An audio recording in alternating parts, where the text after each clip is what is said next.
आज मैं आपको जो कहानी सुनाने जा रहा हूँ उसे ध्यान से सुनिए। क्या नांग से शादी हो सकती है? सर्प से शादी हो सकती है? नागराज से शादी हो सकती है? एक राजकुमारी की शादी नांग से हुई। कैसे हुई? नांग फिर वापस चला गया अपने लोक में। फिर भी राजकुमारी ने हार नहीं मानी। नांग लोक में जाकर भी अपने पति को लेकर आई।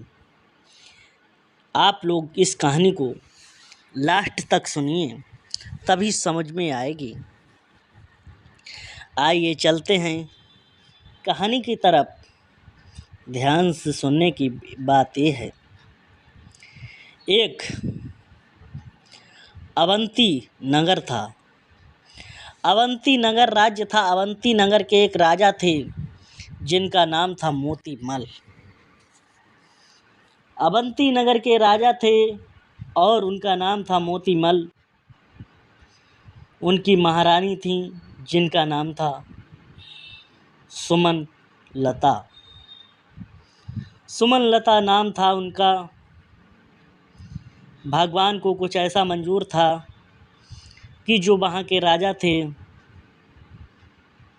उनके पति मोतीमल, वो बहुत अच्छा राज्य चलाते थे। लेकिन उन्हें एक बात की चिंता सता रही थी कि उनके कोई संतान नहीं थी। जब उनके कोई संतान नहीं थी, बहुत निराश रहने लगे, बहुत परेशान होने लगे कि आगे क्या होगा क्या नहीं होगा। लेकिन वो भगवान शंकर के, भगवान शिव के बहुत बड़े भक्त थे। पूजा अर्चना करते थे, ध्यान रखते थे। हर नाग पंचमी को सर्पों को दूध पिलाते थे, अच्छे से भगवान की सेवा करते थे। लेकिन उनकी कोई संतान नहीं थी। बार बार भगवान से यही विनती करते थे, प्रभु मुझे एक बेटा दे दो, बेटा ना हो तो एक बेटी दे दो। फिर क्या होता है श्रोताओं, ध्यान से सुनने की बात है। एक समय की बात है, समय धीरे धीरे निकलता गया। जंगल से होते हुए कुछ वहाँ से एक बीन बजाने वाले सपेरों का झुंड निकल रहा था। सपेरों का झुंड निकल रहा था। चलते चलते चलते चलते जंगल बहुत भयंकर हो गया। भयंकर जंगल में पहुँचे बाद देखते हैं कि एक बरगद का वृक्ष है। उन्होंने सोचा, जो ये बरगद का बट वृक्ष है, इसमें बहुत अच्छा लग रहा है, कुछ देर यहाँ आराम करेंगे। वो सपेरे थे, तमाशा दिखाते थे, खेल कूद दिखाते थे, सांपों को दिखाते थे। इससे वो गुजर बसर अपना करते थे। वहीं पर वो रुक जाते हैं और विचार विमर्श करने लगते हैं। अपना कुछ बिस्तर था, बिस्तर बिछाया, बिस्तर बिछा के वहाँ पर आराम किया। दोपहर को आराम करके जब उठे तो उन्होंने देखा कि उस जो बरगद का पेड़ है, उससे कुछ दूरी पर एक सुरंग है, एक भामी है। तो एक सपेरे की नज़र जाती है कि इसमें हो ना हो नांग है। जब देखते हैं, आपस में विचार विमर्श करते हैं, क्यों ना इस गुफा है, ये बिल है, इसको क्यों ना खोदा जाए, इसकी खुदाई करी जाए। अब इस बिल को वो लोग खोदने लगते हैं। खोदने के बाद देखते हैं वहाँ एक सुंदर नाग मिलता है। नाग को वो अपनी पेटी में बंद कर देते हैं। पेटी में बंद कर देते हैं और देखते हैं कि वो नाग था, वो एक सुंदर सी माला बन जाता है। जो पेटी में ना सुंदर माला बन जाता है, तभी सपेरा लोग आपस में विचार करते हैं, क्यों ना ये माला यहाँ के जो राजा हैं मोतीमल, उनको दी जाए। हम लोगों को कुछ ना कुछ वो दक्षिणा जरूर देंगे। अब वो माला लेकर राजा के दरबार में पहुंचते हैं, जहां दरबार सजा था। मोतीमल का दरबार सजा था। वहाँ एक से एक सुरमा वीर अयोध्या लोग, बड़े बड़े महान अयोध्या विराजमान थे। कचहरी संचालित हो रही थी। वहाँ कुछ सपेरे वही पहुँचते हैं दरबार में। राजा प्रणाम करते हैं, उन लोगों को आसन देते हैं, कहते हैं आप लोगों का कैसे आगमन हुआ। तभी वो लोग कहते हैं मुझे ये माला बहुत ही सुंदर माला है, जो आपको देना चाह रहा हूँ। जब वो माला राजा को दी, राजा बहुत प्रसन्न हुए। राजा ने 100 स्वर्ण मुद्रा 80 रुपयों से भरी हुई एक थैली उन सपेरों को दे दी, जिससे सपेरा लोग खुश हो गए और खुश होकर अपने अपने काम के लिए फिर चले गए। अब राजा सोचते हैं कि मैं इस पेटी को अपनी महारानी सुमनलता को दूंगा, कि ये बहुत अच्छा तोहफा है। अब काम कर रहे हैं, लेकिन वही तोहफा की तरफ ध्यान है। शाम को सारा काम काज निपटा के कचहरी बंद हुई। उसके बाद में अपनी महारानी सुमनलता के पास में महलों में पहुंचते हैं।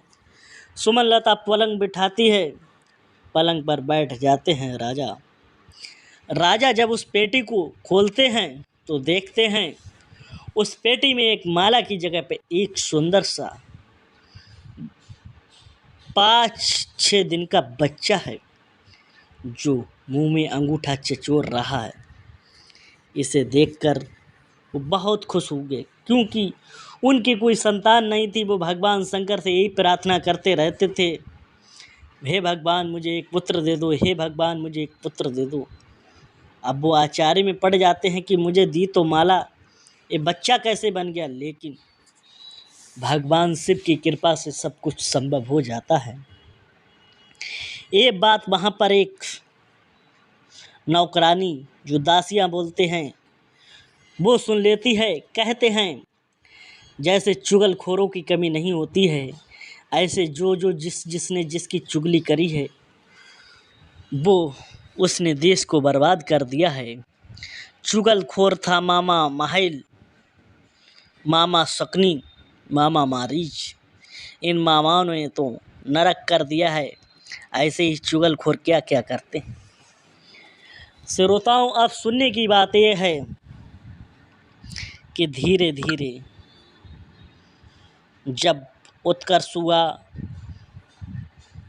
ढोल नगाड़े बजने लगे, जगह जगह स्वागत होने लगा कि राजा के घर पे एक बच्चे का जन्म हुआ है, एक लड़के का जन्म हुआ है। खुशी का ठिकाना नहीं रहा। धीरे धीरे अब समय बीतता गया। जब धीरे धीरे समय बीतता गया, समय निकलता गया, अब बेटा 18 साल का हो गया। अब सोच रहे हैं राजा कि मेरा ये वृद्ध शरीर होने वाला है, अब मेरे बेटे की कहीं से शादी हो जाती, जिससे मैं इस राज्य को अपने बेटे के लिए सौंप देता। आप श्रोताओं ध्यान से सुनिए कि वीडियो लास्ट तक अगर कहानी सुनोगे तभी इसमें मज़ा आ जाएगा, तभी समझ में आएगी। अब क्या होता है, उधर जो एक राजा होता है अभिनंदन राजा होता है, मिल्क देश का राजा। मिल्क एक राज्य था। मिल्क देश का राजा होता है जिसका नाम होता है अभिनंदन। अभिनंदन की बेटी होती है माला। माला 14 विद्याधान थी, उसके साथ वीर रहते थे। राजा की बेटी सयानी हो चुकी थी, शादी योग्य हो चुकी थी। राजा ने नाई और पंडित को बुलाया, कहा जाओ मेरी बेटी के लिए एक सुंदर सा लड़का देख के आओ, जो सुंदर हो, सुशील हो, तेजस्वी हो। क्योंकि जो बेटी थी वो सूर्य जैसी, चंद्रमा जैसी चमक रही थी। अब नाई और पंडित चल देते हैं उसका टीका लेकर जगह जगह घूमते हैं, लेकिन उन्हें एक अच्छा सुंदर सा राजकुमार नहीं मिलता है। अब चलते चलते पहुंच जाते हैं अवंती नगरी राज्य में, जहाँ के राजा मोतीमल राज्य किया करते थे। उनकी पत्नी सुमनलता। वहाँ पहुँचते हैं पंडित और नाई और कहते हैं, राजा आपका कोई पुत्र हो तो मैं टीका चढ़ा सकता हूँ। राजा बोले, मेरा पुत्र है, तेजस्वी है, बलवान है, सुंदर है, सुशील है। जब ये बात सुनी तब उन्होंने अपने बेटे का टीका चढ़वा लिया। बेटे का टीका चढ़वा लिया। अब धीरे धीरे शादी की तारीख नज़दीक आ गई। जो लड़का नांग था, नांग से माला बना था, माला से बच्चा बना था। अब उसके पिता ने कहा, बेटा मैं आपकी शादी करने जा रहा हूँ, आपका विवाह करने जा रहा हूँ। उस बेटी जिसका नाम माला होता है, अभिनंदन की पुत्री, उससे उस बेटे का विवाह हो जाता है। विवाह होकर घर पर आता है, अपने राज्य में स्वागत किया जाता है बहू और बेटा का। खुशियाँ मनाई जाती हैं, धन और 10 रुपया मोहरे बांटी जाती हैं। अब धीरे धीरे समय बीतता गया। कहते हैं अब चुगलखोरों की कमी नहीं होती है। अब आपको बता दें, एक दासी ने कहा, महारानी जो आपके पति हैं, इनके वंश का पता नहीं है, एक जात का पता नहीं है, इनसे पूछो ये कोई राजा उजा के बेटे नहीं हैं।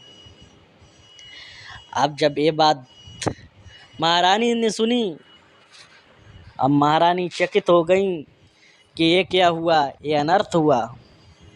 क्योंकि वो बुद्धिमान थी बेटी, 14 विद्याधान थी। अब वो शाम के उसके पति आए और उसने पूछा, हे पति मुझे बताओ, आप मेरे पिया, तुम्हारा पिता कौन है, तुम्हारा वंश कौन है। बेटा कह रहा है, लग रहा है इसे किसी ने भर दिया है, किसी ने चुगली कर दी है।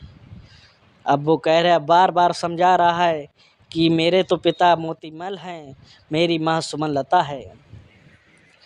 अब वो कहते हैं, त्रिया चरित्र जाने ना कोई, कसम मार कर सती हुई। बाल हट, ये हट होते हैं स्त्री हट, क्योंकि जो वो जिद कर जाए वो मानना ही पड़ता है। अब बार बार वो बेटा कह रहा है, मत पूछो। आखिर में वो उसे गंगा की कसम दे देती है कि सच सच बताओ। बेटा कहता है, अब भी वक्त है, मत पूछो। तो कहता है, बेटा ठीक, कोई बात नहीं, चलो मैं तुमको बताऊंगा, जंगल में जाकर बताऊंगा। अब क्या होता है श्रोताओं, दूसरे दिन का समय हुआ, एक दिव्य रथ तैयार हुआ। दिव्य रथ पर जो महारानी माला बैठी और उनका पति नागराज जो लड़का बना हुआ था वो बैठा, और चल देते हैं जंगल की तरफ। चलते चलते चलते चलते वहाँ पर एक छोटी सी नदी बह रही थी। अब बार बार बेटा कह रहा है, अब भी मत बूझो, समय है, पछताओगी, लेकिन वो नहीं मान रहा है। जब वो जल में घुसा, फिर भी उसके परियों से जल होने लगा। अब भी वो कह रहा है कि मत पूछो। वो कह रही, नहीं, मुझे बताओ। जब धीरे धीरे पानी जो जल था उसके गर्दन तक आ गया। अब भी वो कह रहा है, हे प्यारी माला, अब भी मत पूछो। नहीं, मगर माला क्यों मानने को थी।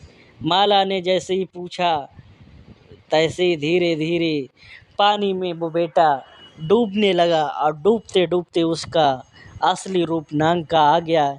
जैसे ही उसने ये नाग देखा वो डर गई।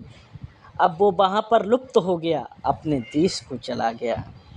अब वो ढुरबाती है और अपने राज्य के लिए वापस आ जाती है। अपने ससुर पिताजी मोतीबल से कहती है, हम लोग घूमने के लिए गए थे, उन्होंने गंगा स्नान किया, वहाँ पर डूब गए। अब ये बात सुनकर वृद्ध पिता, उनका अकेला बेटा था, वो बार बार रोने लगे, चीख पुकार करने लगे कि अब क्या करें, क्या नहीं करें। जब वो परेशान होने लगे, उन्होंने काफ़ी लोगों को भेजा, जाल डरवाए, लेकिन बेटा का वहाँ कहीं पता भी नहीं लगा। अब क्या होता है, अब जो रानी माला थी वो भी पछता रही है। कहते हैं, जब चिड़ियाँ चुन गई खेत तब डंडा हिलाए से क्या हुई। क्योंकि जो बात की मना की जाए वो मान लेनी चाहिए, जिद नहीं करनी चाहिए। अब धीरे धीरे समय बीत रहा है, ना महारानी कुछ खा रही हैं, ना जो राजा मोतीमल खा रहे हैं। वो चिंता में, शोक मगन में डूबे हुए हैं। लेकिन धीरे धीरे जो माला थी वो बहुत बुद्धिमान थी, दिमाग उसका बहुत ही तेज था। उसने सोचा कि मैं अपने पति को पाकर ही रहूँगी। अब वो अपने राज्य में, क्योंकि उसके पास धन की कमी नहीं थी, उसने कहा, जो मुझे कहानी सुनाएगा, एक से एक नई कहानी सुनाएगा, मैं उसे 100 रुपया दूँगी। अब वहाँ पर लोग कथावाचकों की ज्ञान चर्चाओं की लय लग जाती है। जो कहानी सुनाता है उसे 100 मुद्रा देती है, और अपने अपने घर के लिए लोग प्रस्थान कर देते हैं। श्रोताओं, ऐसे ही समय बीतता गया। उधर क्या होता है, एक गरीब बेचारा बुजुर्ग व्यक्ति था। वो अपने घर से कुछ काम के लिए निकला था। चलते चलते जंगल बहुत दूर था। अब उसने सोचा कि मैं कहाँ जाऊँ, परेशान हो गया, इस जंगल में तो मुझे शेर खा जाएंगे। अब वो पहुँच जाता है उसी बरगद वृक्ष के पास में, जहाँ पर वो सांप गुफा में रहता था, बिल में रहता था। उसी बरगद वृक्ष में ऊपर चढ़कर छिप जाता है। धीरे धीरे टाइम बीतता गया। रात के 9 बज गए, 10 बज गए, 11 बज गए। जैसे ही 12 बजे का टाइम हुआ, अब वहाँ पर क्या होता है, श्रोताओं ध्यान से सुनिए। सबसे पहले वहाँ झाड़ू लगाने वाला आया, झाड़ू लगाई, उसके बाद में पानी छिड़का, उसके बाद में दिव्य सिंहासन आने लगे। वहीं पर सबसे पहले खाना तैयार हुआ। उसी समय सबने खाना खाया। खाना खाकर फिर उन लोगों की आपस में वार्तालाप हुई, आपस में पंचायतें हुईं। पंचायतों होने के बाद में उसमें जो नाग था, जो उसका माला का पति था वो भी था, क्योंकि वो नागराज का पुत्र था। तभी चर्चा हुई कि मैं अपने बेटे की शादी का प्रस्ताव रख रहा हूँ, आप लोगों की क्या राय है। तभी लोगों ने कहा, कोई बात नहीं, शादी की राय रखिए, अगली बार कुछ चर्चा करेंगे। धीरे धीरे समय बीतता गया। सारे लोग खाना खा के वार्तालाप करके अपने दिव्य रथों से जाने लगे। जो बेटा था नागराज, वो उस बिल के पास में पहुंचा, उस बरगद के पेड़ के पास में रोने लगा। रोते रोते कह रहा है, हाय मेरी माला, हाय मेरी माला, हाय मेरी माला, तुमने अच्छा नहीं किया मेरे बारे में पूछकर, तुम मुझसे बिछड़ गईं, तुम मुझसे बिछड़ गईं। अब ये बात सुनकर वो भी वहाँ से अंतर्ध्यान हो जाता है। वो बेचारा गरीब वृद्ध ऊपर बैठकर अपनी जान बचा रहा था।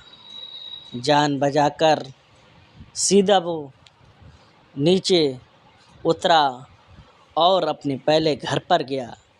घर जाने के बाद में पहुंच जाता है राजा मोतीमल के राज्य में, और वहाँ उनकी जो बहू थी माला, उसने कहा, लोग नई बातें सुनाते हैं, मैं अपनी इस कहानी को सुनाऊंगा। अब वो वहाँ पर पहुँचता है। उसकी माला जो बहू होती है राजा की, उसको एक कहानी सुनाता है।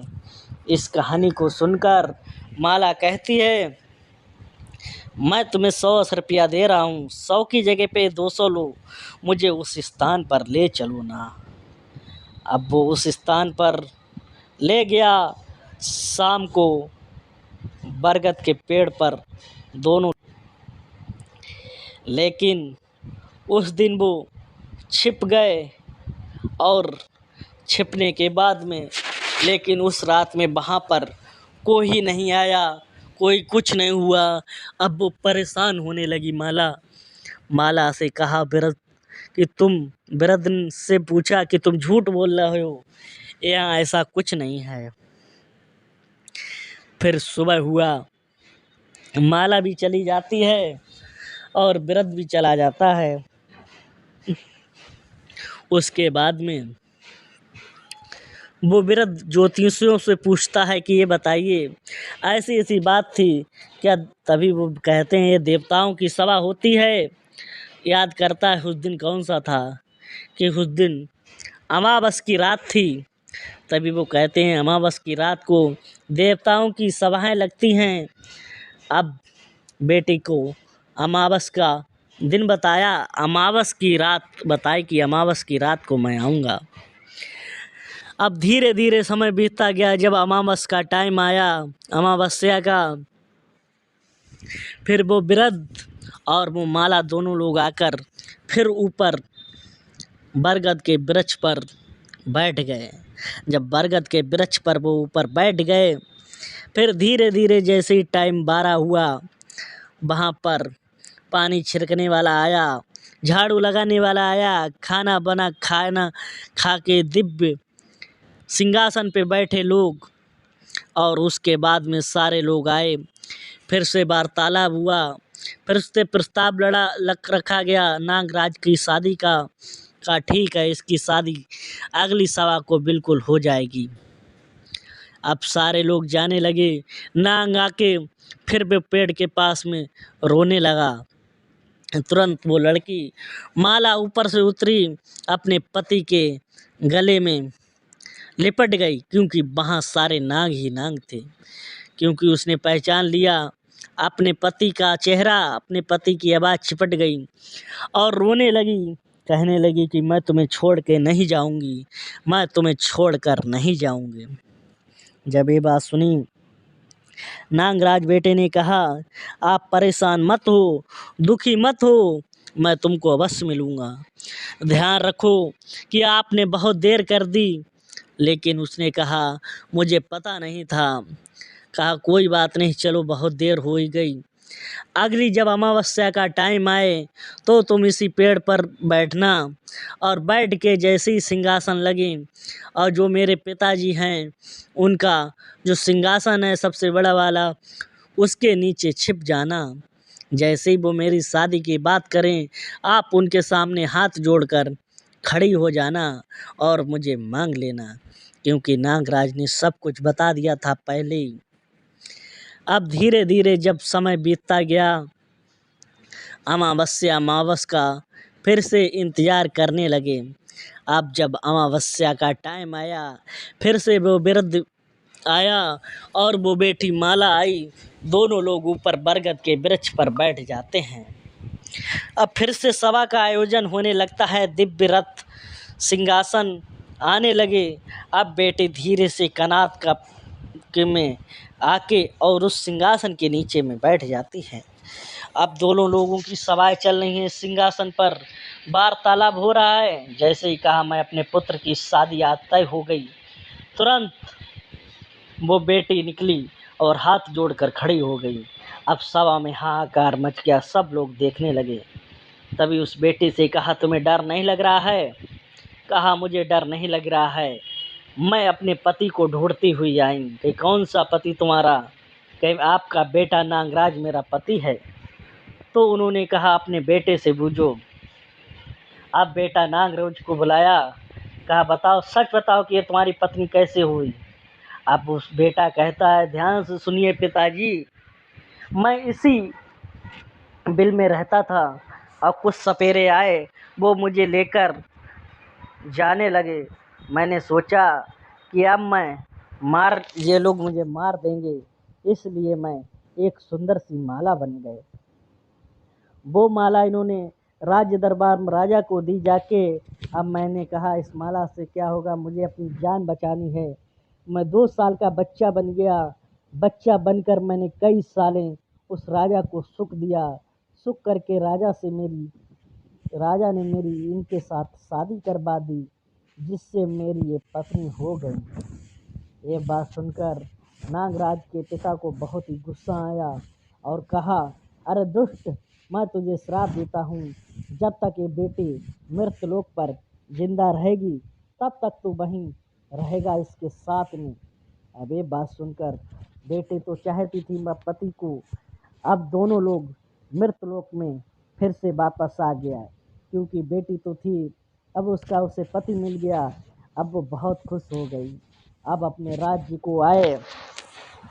मोतीबल पिता की हालत देखी, पिता बहुत ही हालत खराब हो गई थी। पुत्र वियोग में प्राण छोड़ने वाले थे। जब उन्होंने बेटा को देखा, गले मिलकर बहुत रोने लगे। अब सारे लोग, जो नागराज की पत्नी माला भी रहने लगी और माला की दिमाग और चतुराई से उसने अपने पति को पा लिया। श्रोताओं, इसे कहते हैं कि जो काम ठान लेती है औरत, वो काम पूरा करती है। अगर आपको ये वीडियो अच्छी लगी हो तो लाइक शेयर, चैनल को सब्सक्राइब जरूर करें। जय हिंद, वंदे मातरम।